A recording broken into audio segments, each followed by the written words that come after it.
Okay. You know what? Let's just keep it. It just makes it funny. Whatever.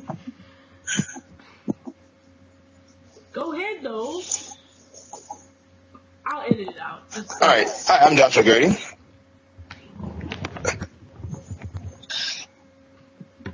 Bill Dorsey. And I'm Shantoyia Glenn, and this is Sapiosocial, where we talk about different intellectual situations and give our perspectives. Today we're going to talk about the Million Man March that recently happened a couple days ago, and give our perspectives on the whole thing. So, Josh, would you like to start off with yours? Yes. Well, after watching the Million Man March, I noticed that Farrakhan, he had his own little preach thing going on to people. He got everybody engaged and everything, But here's the problem. His message wasn't as interesting as I thought it would be, Most people that give a lecture to a crowd, it tends to be very solidifying. I was not engaged, and nor did I feel that enthusiasm that would make me feel, okay, I can go out and just be this, But honestly, I think Farrakhan is putting on a show for the money. And also,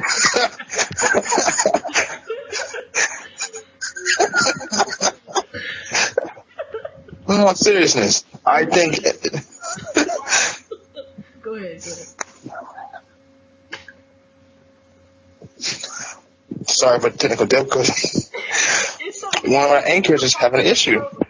This is a part of the show. We don't want to be completely uptight, so go ahead. All right, but in all seriousness, I am concerned for the fact that this is millions of people's lives and everybody's being affected. And these are men, but they need to go back home. They need to be fathers. They need to go ahead and keep the kid up the streets, and they need to be successful. But you're not rearing them right. You let themselves run raggedy in the streets. Let's be real. You want to lead, not follow, but you're not getting the job done, Farrakhan. Farrakhan, you're a puppet, and you want for the money. And honestly, I'm disappointed. So, that's my opinion. Back to you, Shantoyia. Okay. Well, that's quite an interesting, perspective of yours. What do you think of it, Khalil?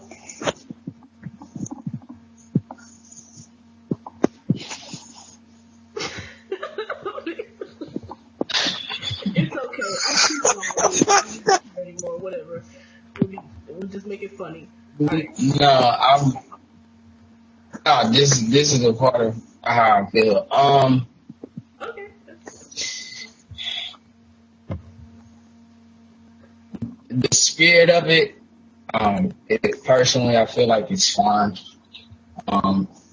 If you're marching for positive reasons, you know what I'm saying? And that's completely okay. I feel like, if this is what particularly they're marching for, and the cause that they're marching for is a prosperous cause or a step forward, then that's completely fine. But I hate to be that guy, but we've been marching for how long? I mean,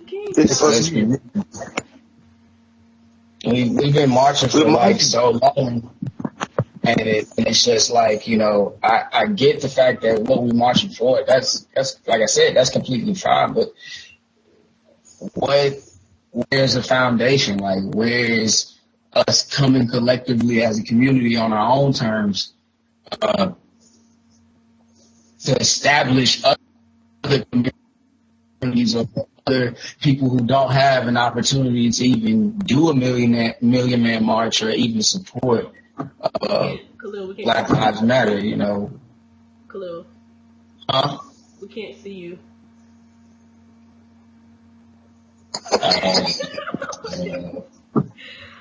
It's okay. It's funny to me. I think you get a good, thing out of it and intellectual stuff. We're not uptight assholes. There you go. Okay, so you're done. I'd like to say something. Okay, sure. Sorry, I didn't mean to cut you off, Khalil. But since you mentioned Black Lives Matter, we've had a few people that have been outside in politics, particularly Bernie Sanders, Hillary Clinton, Donald Trump. You know, some of the regular go-getters right now that are running for presidency. And honestly, I'm disappointed that their message on the particular seriousness of our well-being is not really being showcased to the world. And I feel that we're basically marqueed as circus. And what I mean by that, we're not being displayed correctly, and we're not being showed the dignity and respect that we deserve. I mean, if you watch the show called Empire, it kind of touched on some things, but it went around the wrong way. So that's just my feedback on that. Back to you. Okay, it's funny you say Empire because I remember seeing little subliminal things here and there where it was like, talking about, the whole situation with Terrence Howard's character where he was, in jail and they were like, okay, Black Lives Matter, like, black men always getting locked up and stuff like that. But I'm like, but then you see the dialogue of the character and you're like, okay, but this has nothing to do with that. That's completely separate. He's going to jail because, he had some affiliations, with the company that kind of went down and they kind of turned on him or whatever like that. And the men that are going to jail, they're going to jail for like smoking weed and, or getting racially discriminated against, and not even being the right person, that actually committed a crime or whatever, and being thrown in jail and possibly killed because of, racial discrimination. So I didn't really like the way they were trying to do that. I feel like, I don't know if maybe they were just trying to show a little bit of reality into the art, but I just feel like maybe the way that it was put was kind of, I don't think that was rubbing people the right way. And I did see another snippet where Taraji's character actually said when they showed her getting arrested, sorry for the spoilers, but that was in the preview of the next episode, but they showed her getting arrested and she yelled out the car, she yelled out the car, tell everyone that if I'm dead, I didn't commit suicide. So, so I don't know if maybe they're trying to show the reality in the art, but I don't know if it's just the way that they're doing it that may rub people the wrong way. So, I mean, it's just, you take it with a grain of salt, I guess. But as far as the Million Man March, like you guys stated, it's great that everybody's together and everything. I saw a lot of powerful leaders there that helped enlighten me, like Professor Be right back. and okay, cool. Professor Griffith and Dr. Umar Johnson, and so many leaders that were here, and they were really there to support Black people and for the community. So it was great that they were not only talking the talk, but they're actually there supporting and commuting with other people on the same matter. And it made me think that if these leaders are there, they're probably having conversations about how they're actually going to make solutions. But the overall march and speeches and stuff that were given, I'm wondering if they were actually targeting the solutions for this stuff, or are we still pledging for justice? Because what it seems like is when we're marching and everything like that, it seems as though that we're basically begging for our justice, for our freedom. Like, please, can you guys stop killing our children? That's how I see it. That's how I've always kind of seen it. Like, at this point, at this day and age, I've always seen it like that. Like, we're just like, please don't kill our children. And we're so quick. We are so quick to forgive them. But we know damn well if a Black man killed a white child, it would be all rage hell. They would not forgive us.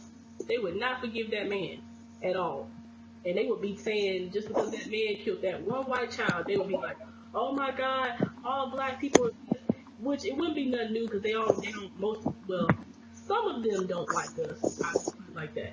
Because I'm not going to say every white person hates black people, but, as the perception of the media is to be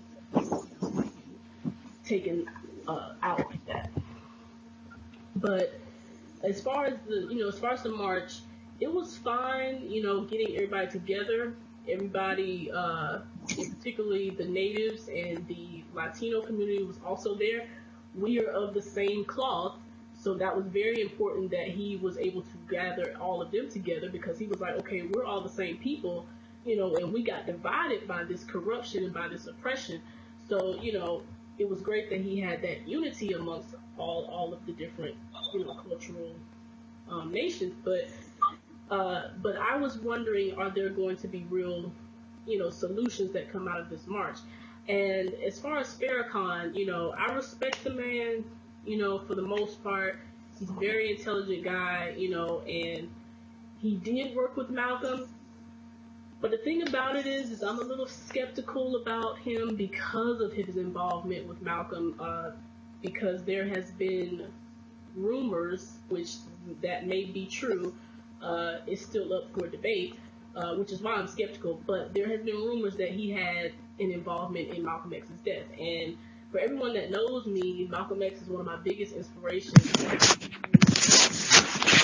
Death, it's kind of skeptical to me to be looking at you like, okay, I don't know whether to support you or not, so I'm still on the fence with him on that. And I remember looking at an interview on YouTube, which you guys can check out too, people watching. But there was an interview where he met with one of Malcolm X's daughters, because she was skeptical that he was involved in her father's death.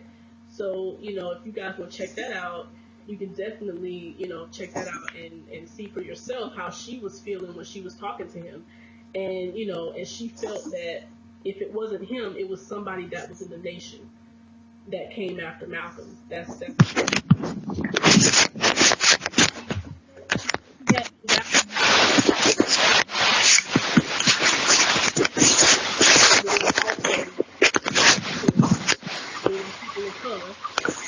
who, who was also involved. And, I can't really deny that either. I'm like, because we also had informants within our